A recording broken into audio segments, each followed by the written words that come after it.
Hello everyone, welcome or welcome back to my channel. My name is Alessandro and today I'm going to be bringing you guys a nice cozy fall reading vlog. I know I've been kind of absent from the YouTubes as of lately. There's a lot going on in my work and personal life, but I'm really in a big filming and reading mood right now. I just filmed a video the other day. I'm not sure if it's going to come out either before this one or after this one. We're just gonna have to see. But I am here to bring you guys a reading vlog, and there's a very special book I want to read for this video because now I'm not someone was a Shadowhunters fan. I never grew up on Shadowhunters with Cassandra Clare, but I saw she had her new adult fantasy book come out the other day, and that is called Swordcatcher. I read the synopsis of this and it sounded really interesting, and I did the rare thing where I actually went out and bought the book a few days after its release. Furthermore, I bought it in hardcover too. It's actually a pretty long book. I think it's like 570 or so pages, but the synopsis sounded really good. I'm really curious about it. I'm really in the adult fantasy mood. I just finished The Poppy War, which we're going to talk about later in this video, but I really want to get to Swordcatcher because I want to kind of be on the hype train while it's happening. As you guys know, I'm not someone who reads new releases like as soon as they come out. I'm not always on that hype train, but for this book I really want to be, and like I said, I'm in the fantasy reading mood, so I think this is going to be perfect for my read for this video. We'll talk about Swordcatcher and the plot a little bit later in the video, but the other book I'm thinking about reading is called Daisy Darker by Alice Feeney. We are in spooky season now. It's October. I love reading mysteries and thrillers this time of the year, and Daisy Darker is a book that I've actually had on my list for a while now because I hear it's a very like Agatha Christie and then they were none style book. If I get Daisy Darker at all, I'm going to listen to it on audio because I'm going to be reading Swordcatcher in a physical copy, and I haven't really been listening to much audio, but I hear the audiobook for Daisy Darker is really well done. And other than that, we're just going to have a nice time in this video. We're going to do some errands, get some shopping done, get some other stuff around the house done, and just have a nice chill time. So I hope you guys enjoyed the video, and I will catch up with you guys a little bit later.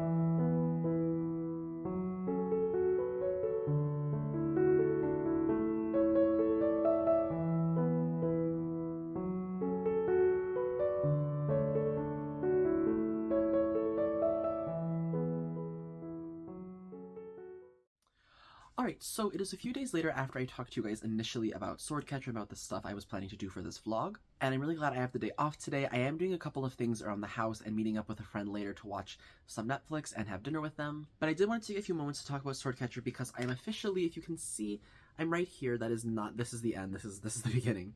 I am exactly 71 pages into the book, and so far I'm really enjoying it. I think I'm still very much in the setup portion of the book. Just not a lot has happened yet. I think the action's really going to build up in the latter half of the book, but I did want to tell you guys a little bit about the synopsis and what I know about the book from reading the synopsis. So like I said in the intro, this is Cassandra Clare's adult debut novel, as we know her most famously from the Shadowhunter Chronicles, being her YA series that has like tons and tons of books. Again, I was never a Shadowhunters kid. I was more like in the Percy Jackson realm, so I never really got into her books or her worlds.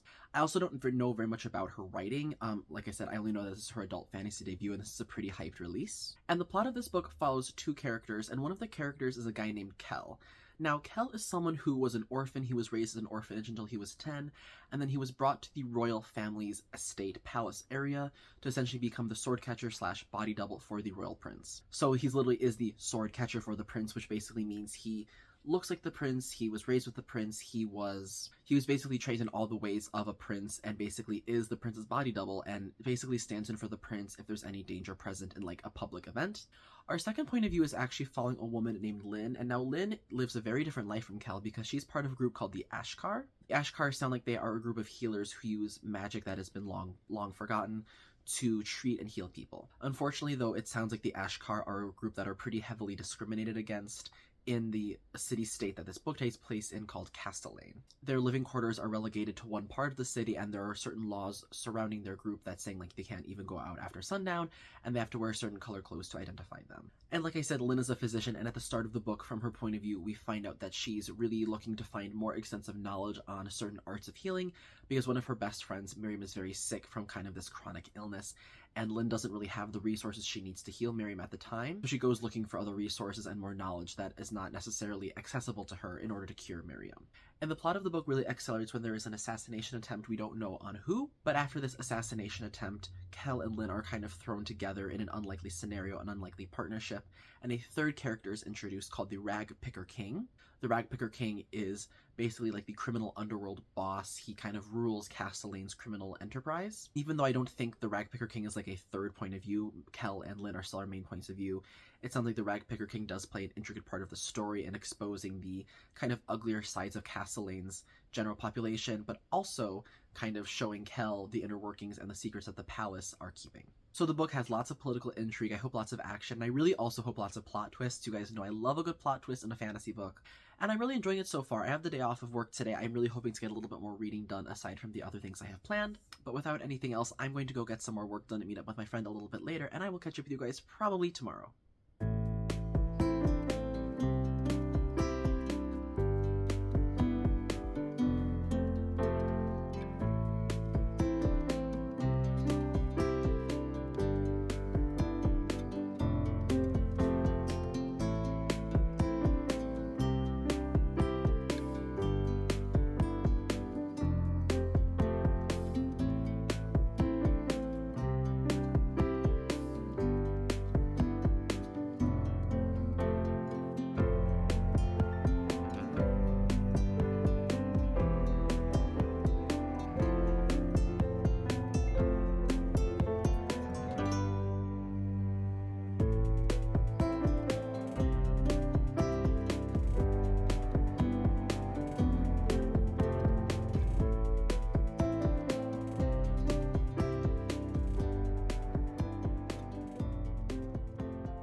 Alright, hello everyone, good morning. It is very early the next day. I had a really nice night with my friend Andrea. We got to hang out. We finished this Netflix show called Exo Kitty, which is, if you don't know, is the spin-off series from the To All the Boys I Loved Before movies. It's definitely not the best show, I would say. It's definitely a little cheesy, a little cringy, but we kind of like hate watch it for lack of a better term. I'm here now though with my emotional support Squishmallow because we have some book mail to open. Don't worry, I didn't get this from Amazon. I try really hard not to shop from Amazon. This is actually from PangoBooks. This is not sponsored or anything, but I have been using Pango a lot recently to sell and buy used books. When you're shopping on a budget, I feel like it's really important to buy used, especially for me because I am shopping on a budget. I'm trying also not to buy books as often, but I'm having a really hard time with it lately because all I want to do is buy books and read. So I did actually buy something from Pango for the first time, and it was a pretty easy process, as is listing another book yourself. I'll leave my PangoBooks store listed in the description down below in case you guys want to check out any of the books I have listed right now. I don't have that many listings. I'm going to get more on there as I continue to go through my book collection. But for right now, let's open this book because I'm very excited to get into this and read this book in the future, hopefully. Alright, so I didn't even realize this until literally right now. I had this package for a few days now. But unfortunately, someone ripped a hole in my package already, so let's just open it up and see what it is. I am very excited because I actually finally have my own copy of The Silent Patient by Alex Michaelides. This is a mystery thriller novel that is extremely popular. My friend has been trying to get me to read this forever because she's already read it and wants to kind of know my thoughts on it. I'm thinking about doing like a spooky mystery reading vlog because I have a lot of mystery thrillers I want to read and some mystery thrillers on my shelf still. For those of you who don't know, I actually used to read like almost exclusively mysteries and thrillers before I really got into other genres, so I'm really excited to get into this. Like I said, I used PangoBooks to buy this book, not sponsored or anything again, but I really like using this website because I think for the most part people do take care in shipping. I'm thinking about making a whole video kind of once I have more experience on PangoBooks, kind of like detailing how to sell a book, what are the best pictures to take, what to include in a description, stuff like that. Again, I'll leave my PangoBooks storefront listed in the description down below in case you guys want to check out anything. I tend to ship pretty quickly, and all my books are in very good condition. I take really good care of them, so in case you find anything that you like, it'll be in the description down below. Good morning, everyone. It's another new day. Today's going to be a really nice day today. It's going to be like a high of 80 degrees, which is really unusual for where I live in the middle of October. I'm actually going to stop by one of those free little libraries that's a little bit down the road from where I am because I have some books I think I want to, pass along to somebody else that might enjoy them more than I will. I actually had another sale on PangoBooks 2 days ago and I already shipped those books out. I decided to part with 3 of my Aakash books because I don't foresee myself finishing that series. I think by passing along these books that I'm not going to read anytime soon, I'll not only free up more space on my bookshelf, but also make someone happy if they come across them one day. So let's go!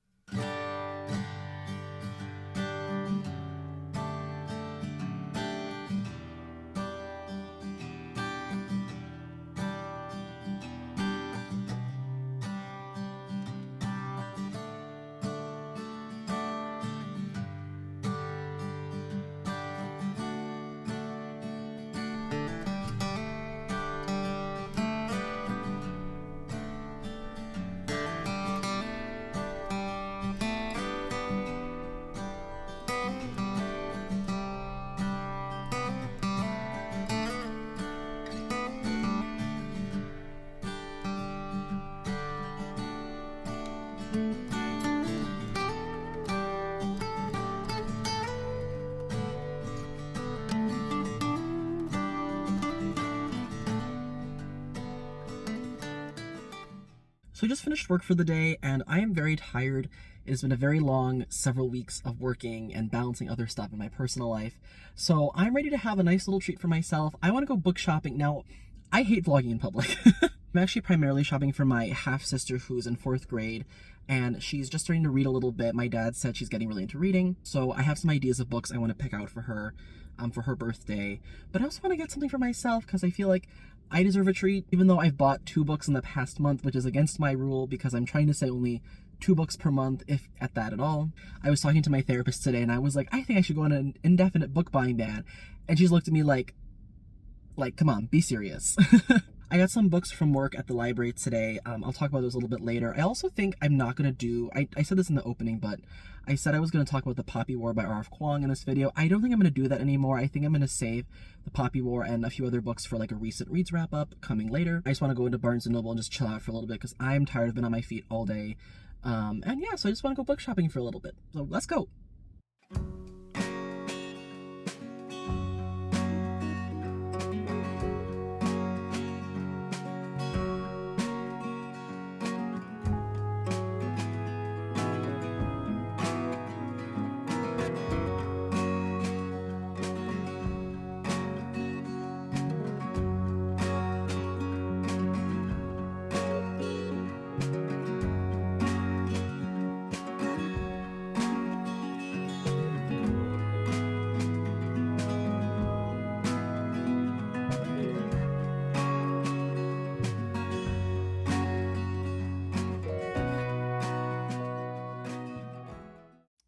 Alright, it is the next day. I am back from Barnes & Noble after a slightly unsuccessful shopping trip, but that is okay. It was successful in the fact that I got some gifts for my little sister. I'm really excited. I'm not going to show them on camera right now.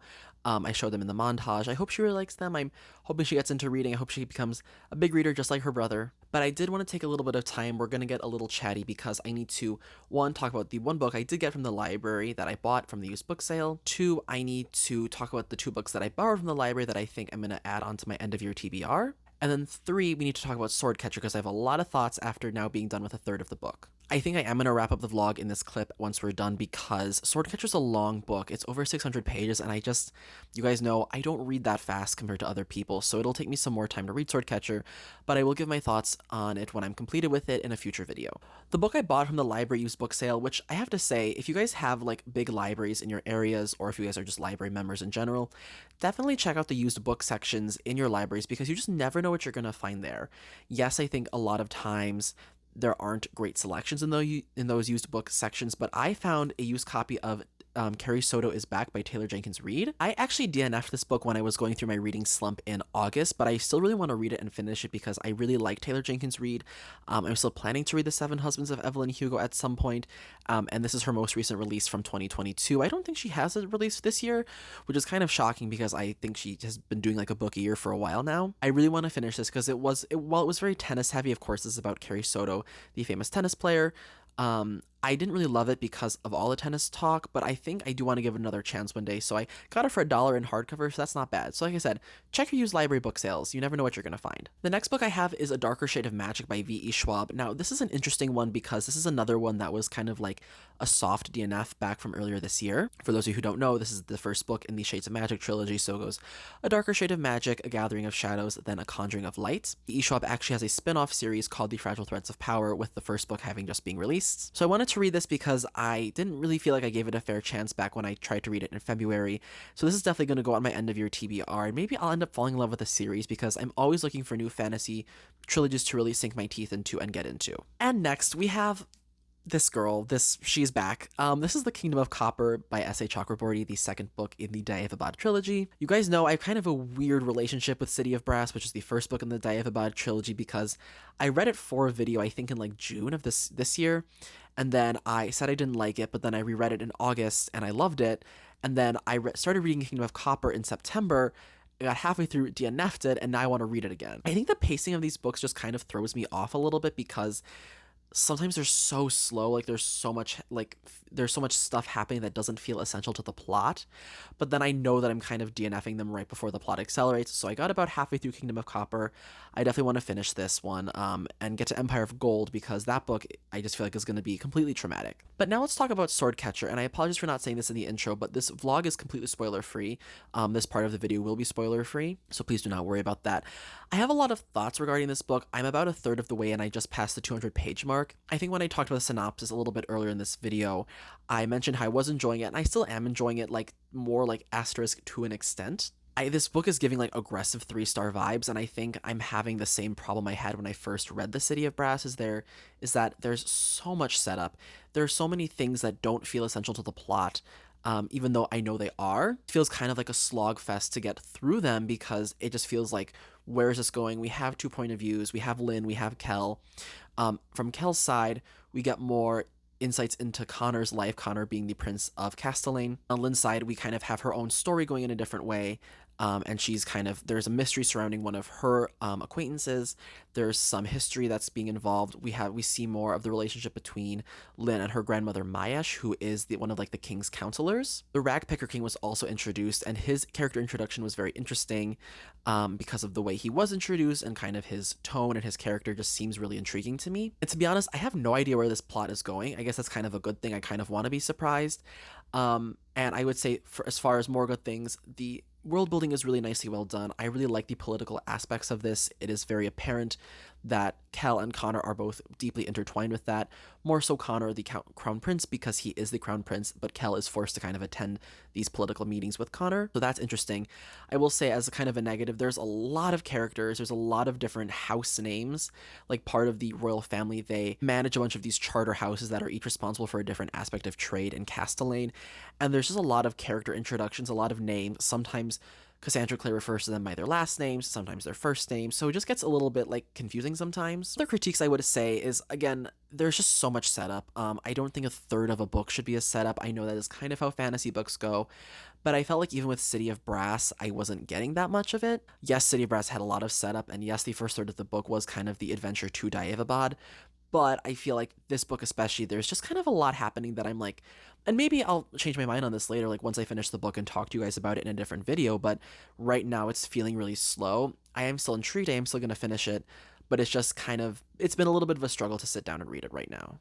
But like I said, I am going to continue with this book. I'm finally at a point where I think the plot is thickening a little bit, which I'm excited for. The whole impetus for this reading vlog actually was from a podcast I listened to called The Professional Book Nerds. I'll put like a little graphic somewhere here.